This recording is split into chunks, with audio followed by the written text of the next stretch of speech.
What is good, Tesla family? It's Ray J back with another video, and in this one I'm going to be talking about the one and only Tesla stock and what you should be looking after for the future. I'm also going to break down why on earth Tesla is looking pretty strong, but I do have some very important warnings for everyone based off what's going on in this market. I'm also going to break down some important earnings that are coming out, what the data is telling us about the economy, what's coming out for the data affecting Tesla and the big news, and how all these things may affect Tesla's share price for tomorrow and for the next couple of weeks. Now, before I break anything down, before I get into any more details, I do have to mention a couple of things before starting. Firstly, I'm not a financial planner.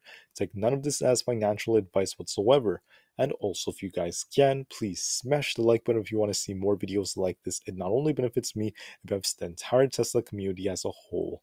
And the last things, if you guys can, please check out the Webull link down below and in the description. If you sign up for Webull, the link down below, and deposit any amount of money into the account, you're guaranteed up to 12 free stocks, each worth up to $3,000. And the best part is any could be a free Tesla share. It's a limited time offer. The offer ends in just 1 week, so check it out before they run out. With that out of the way, let's get on with the video. Tesla's up 7.74% for the day. I did predict a big move to the upside for Tesla yesterday, and that is what ended up happening. I did also break down the fact that we had this resistance around this 136 zone. We broke above it as I predicted, and I thought we would stop in the like 140s somewhere. My prediction was we'd hit about 140, maybe close in the high 130s, like 138 to 139. We ended up going a little bit higher than that, hitting 145 and closing around 143.37, breaking above the rising wedge that we have been respecting. So I didn't actually expect it to go like that high, but it did actually go and make an explosive move as I did predict. So I was right for the most part, and looking at the chart, it does still look pretty strong. However, I want to warn everyone about something. Look, I know the market looks fun, it looks awesome, it looks like it's about to explode, but as rational investors, as traders, I'm not giving you guys financial advice, but it's important to remember we cannot be too fixated on one direction as of right now. And I'm going to show you exactly why. So there's been a lot of talk about China reopening, causing inflation to soar in America. I know Michael Burry even stated that, but there's no guarantee about that based off the fact that there are many things going on in China. They have Lunar New Year right now. It tends to be a slower time over there. We are seeing a higher savings rate in China. As of 2022, it's been like that. Likely going to continue into 2023. And commodity prices, excuse me, they haven't really gone up to the same degree some people would have anticipated. So there are many economists going both ways on this, but as of right now, nothing is confirmed. There's no confirmation that China is going to cause inflation to just soar in America, but it is something worth noting as a possibility. We'll just have to wait for the data to come out going into the next couple of weeks to get us a better understanding. I just wanted to note that because some headlines have been talking about that. For earnings, we had pretty mixed earnings again. We had some smaller banks. Some of them were actually pretty close to expectations on earnings per share. Other ones actually missed. So we're still getting those mixed earnings, but the whole earnings cycle is about to go parabolic because on Tuesday, which is tomorrow, we have Verizon, we have Johnson Johnson, we have Microsoft, we have lots of big companies. Then for Wednesday, we have the notorious Tesla, we have Boeing, we have AT&T, Progressive, IBM, we have lots of giants for Wednesday, for Thursday as well. We also have big ones too.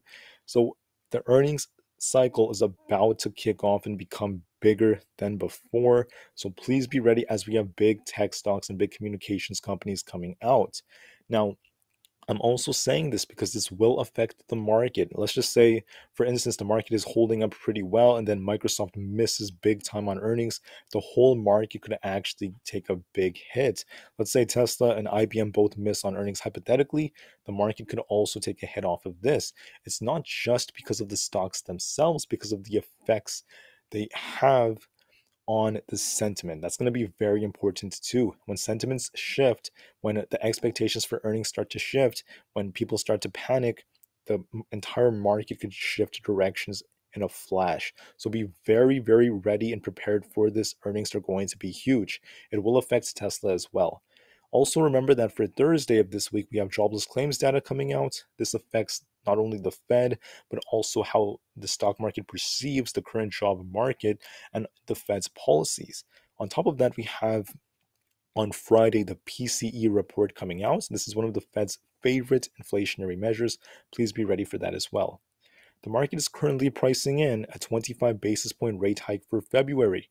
Remember, February 1st, which is less than a week and a half away, that's when the big FOMC meeting is going to take place. That's when they're going to be raising the rates again. And the market is saying, oh, it's not going to be that bad. It's only going to be a 25 basis point rate hike. Also, remember, the markets right now are betting that the Fed is going to slow down on the rate hikes and then start to pause much, much, much sooner. They're saying that the Fed is going to actually cap at between 4.75% to 5%. Okay? But I want to note that people like Bullard from the Fed were saying it's not going to be 5%, it's going to be above 5%, a little bit above that. So this is kind of like the Fed is bluffing rally. Be very careful.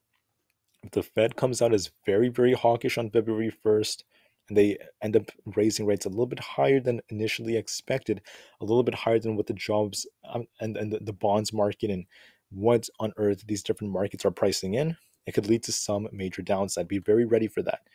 Now, I want to talk about one thing that Elon Musk put on his Twitter page before I start talking about the stock specifically.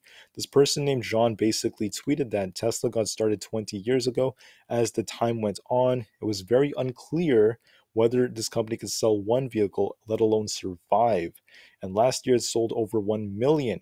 This year, the revenue may top $100 billion. And they mentioned 8 very influential moments. I'm not going to go over all of them, but I just want to note this company has gone through heaven and hell. It's gone through some very, very tough times, and yet they prevail, and they will continue to prevail as time goes on, in my opinion. I'm still very, very bullish for the company, and I really appreciate all the work that the Tesla employees they put into the company. They really work very hard, and they are appreciated. I also appreciate Elon Musk, even though he's not perfect. I just wanted to note that. So anyways, going into the data, we're getting a nice increase in the price price ratio. This means that Tesla has been outperforming the market. Tesla is showing some very, very strong relative strength. This means it's likely going to continue to push and at least hold these levels or come very close to doing so going into its big earnings report. We can see right here Tesla was lagging behind going into the very beginning of January, and then this thing started pumping and starting to catch up with SPY and the NASDAQ and etc. Piper Sandler is once again bullish on Tesla, saying it's going to outperform many expectations. That is very, very possible. But before I make any claims about this, I want to see their earnings first, right? It's very important to see that. Tuesdays are historically good days for Tesla, 50.62% of the time, at least as of the last like 365 days. It's been that way. So that's some very interesting data. And then February is only green about 50% of the time for Tesla. So very, very cool to see. Now, like I mentioned in my previous video, you have to look at the timestamps for Tesla, because when you look at the stock, it doesn't just explode immediately. We tend to be very slow in the beginning, and we tend to gain a lot of momentum as the day goes on. But how we perform also has a tendency of being correlated with the overall market to some degree. Yes, Tesla could drive the market, but it's not everything. All right, Tesla's big, but it's not as massive as some of the mega caps out there, right? Like Apple. So I'm saying that because if the whole market is insanely bullish, right, that could help Tesla even more. And if the market ends up slowing down tomorrow, that could even slow Tesla down a bit. It does play a bit of a role. I'm also noticing the short interest is still relatively low. Could this start to increase quickly? Yes, but that's going to depend on many factors. We have to be very careful for now. Now, we also had good news. Tesla leaked the Magic Dock CCS adapter ahead of its opening. And this is going to be very, very important because new products could be very incredible for people. New charging networks in Europe, especially, could be very, very incredible for Tesla investors. But once again, we don't have a whole lot to say about it just yet. I want to wait for the official launch for now. But for the time being, this is going to be very, very cool to see new charges for the networks. Finally, we are getting some more analysts saying that Tesla stock is a buy. This is once again very exciting, but once again, we'll have to wait for earnings first. So anyways, let's talk about the charts now. What's going on? So a lot of people may interpret this stock and say, oh, we have a rising wedge. right, which was bearish, but now Tesla got to break above it, and then we retested it, and then we bounced off the resistance, which is now support. Yes, that is one interpretation of it. However, I'm not necessarily fixated on any direction, at least for, I would say, like when the market closes right before earnings.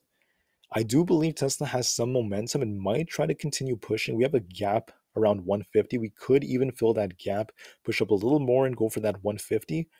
I think Tesla could do it, but I'm not insanely bullish. I'm not extremely bullish for the next week because it depends on earnings. And when we have a rising wedge like pattern like this, when this thing is pushing up very hard, and when this thing is in a state where it's forming all these gaps, it makes me very concerned. If you come down here, you will notice that there's a gap at 133. There's another one at, let's see, at about 122. There's another one. These are unfilled gaps I'm referring to. This one did not get filled either. This is at about 113. So we have 3 gaps that formed already. We have a rising wedge-like pattern, and then we also have some technical indicators that are suggesting the market may not last in these levels forever or for a very long time. So all these things are making it clear to me, okay, maybe Tesla pumps tomorrow, goes to about 150. Maybe it holds this zone, this like 140 to 150 zone going into like Wednesday. Maybe. And then after the market closes on a Wednesday, we have earnings for Tesla. Everything could change depending on their earnings. In fact, the stock could even drop depending on whether Tesla misses or not or how it actually performs. I'd be very, very careful. I'm also saying this because this could affect the whole market. And to me, the whole market will likely come down in the future, but it's going to depend on some more factors. I'm going to break down why on earth there's no guarantee that the whole like bear market is over and what levels to watch for. On SPY, the first thing I want to note is we have 2 big gaps. I don't think I can show you them exactly, but we do have one in the 350 zone right here. There's a giant gap here. So in the 350s, SPY could come back down to those levels. We also have a gap in the 370s that's unfilled, right? And when these gaps appear, do they always have to get filled? The answer is no, but they do have a tendency of doing so. This is important because this thing could come down, and when we pull up the RSI, we have a hidden bearish divergence that's still forming to this day, right? It's actually forming, let's see, right about here. You can see the RSI was a lot higher right here than where it is right now. So the RSI is on this like downtrend, and this is on a very clear uptrend. I say this because we still have some hidden bearish divergence. And then when you zoom out of the chart even more, back to like these levels, the RSI is also getting very close to this second peak that we got on the hourly. So right here, the RSI was at about 66. Currently, the RSI is at like 65, but it did actually hit 72 recently today. So we have, once again, a potential bearish structure that is emerging. Can I turn into a bull? The answer is yes. If SPY breaks 408 and breaks above 410, this thing could fly to 420. Sure. But as long as we're below the highs we made in December, it is still possible that this is a bull trap. This is a trap. All right. In my previous videos, I mentioned that like the top would be between 398 to 402. And then I did make an adjustment. If we did break 402, then I'd be watching between 402 and 406. Somewhere here, SPY might be forming a top. And if we do, the bearish reversal right here is still very possible. The market could still come down, maybe going into the FOMC meeting, maybe because of earnings. Who knows what it's going to be? It is still possible for the market to come down. Remember, Tesla still has all those gaps to the downside, which are unfilled, which means Tesla could still come down over the next week or so. On top of that, I want to note that if you want to change my opinion, we got to break this 408 to 410 area on SPY. If we break this, then my opinion would change. This thing could continue to fly. But as of right now, it's looking like we might get a rejection in this zone somewhere. We might just top somewhere here. Maybe the top is already in. I don't really know for sure. It's very hard to predict exactly where the top will be, but there are many structures suggesting that the market is likely going to come down in the future. When?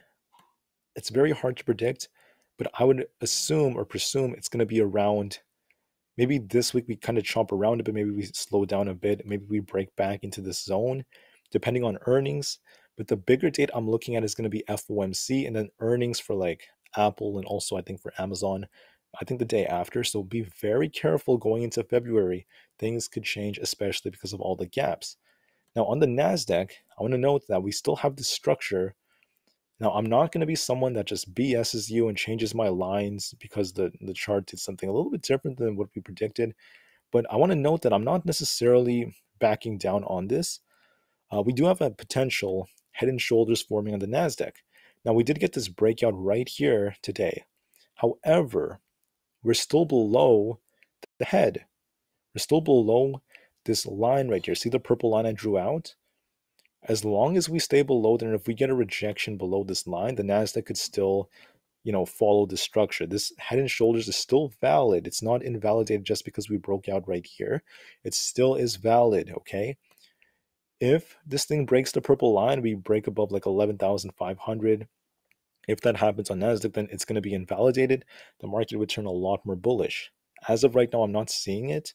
I think it's most likely going to establish a top here that's lower than the head here, which suggests that the NASDAQ will likely respect the head and shoulders and eventually come down going into February to March. I stand by this as of right now, and what could change my mind is if we break the purple line. So far, we haven't done that. So please be ready and be prepared. I still stand by this head and shoulders. I still think it's going to play out, but we just have to watch this very carefully. Finally, on the QQQ, yes, we broke above my 285 target. We actually broke a little bit higher. The NASDAQ did outperform SPY like I predicted, but we do have these gaps down here on the QQQ. We have a gap down at 259. Could it come down to fill that gap in the future? Yes, it hasn't actually fully filled that. And my point is, this thing could also reverse in the future. Maybe Tesla and Apple lead the way. The dollar is at a very critical zone. It's actually respecting a falling wedge. And if it bounces very soon, it looks like it's going to do that over the next few months. It's going to be bearish for the stock market, not to mention the 10-year treasury yield is continuing to respect a bit of an uptrend. Not the best of signs for the stock market. I want to note all of that. So finally, hold on. For Tesla, what do I think is going to happen tomorrow? All right.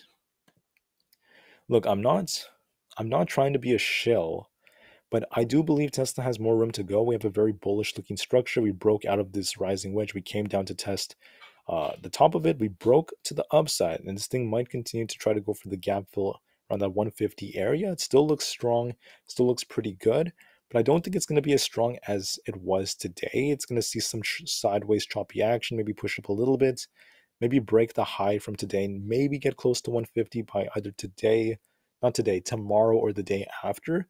But then it might get rejected somewhere here. That's what I'm going to be watching, 150 to 146. Somewhere here it might get a rejection. And then it's going to then depend on earnings, what happens during earnings. And like I mentioned, the structure looks very similar to previous structures on Tesla. Right before earnings, we have all these gaps down here. We know what happened with Tesla's deliveries and how that did cause Tesla to come down pretty hard very early during the year. So the point I'm trying to make is be very cautious. Could we push up tomorrow on maybe Wednesday? Yes. We could push to 150, yes.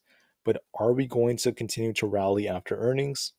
Like I said before, the odds favor downside. It's a little bit more likely for the entire market to come down over the next couple of weeks, right? But I'm not guaranteeing it. It really depends on what they announce and things like that. But I'm just talking about this from a technical standpoint. Anyways, for tomorrow, I anticipate Tesla to push into the zone between 146 to 150. I think it could get there. And I think we may top somewhere around here. And then Tesla might start to stagnate and maybe become more stationary up in this zone before we do see what it ends up doing after earnings. So anyways, thank you all so much for listening. Please remain calm, cool, and collected. Do what you have to do. And remember, do not become too fixated on one direction. Not financial advice. I'm saying this as a warning because as of right now, yes, the market could pump more, but there are traps out there and they could get you when you least expect them. All right, so be prepared for that and be ready. Look at the levels I mentioned and remain calm, cool, and collected. I thank you all so much for listening. Have a great rest of the day. Tesla to the moon because the long term future is still incredibly bright. And peace out.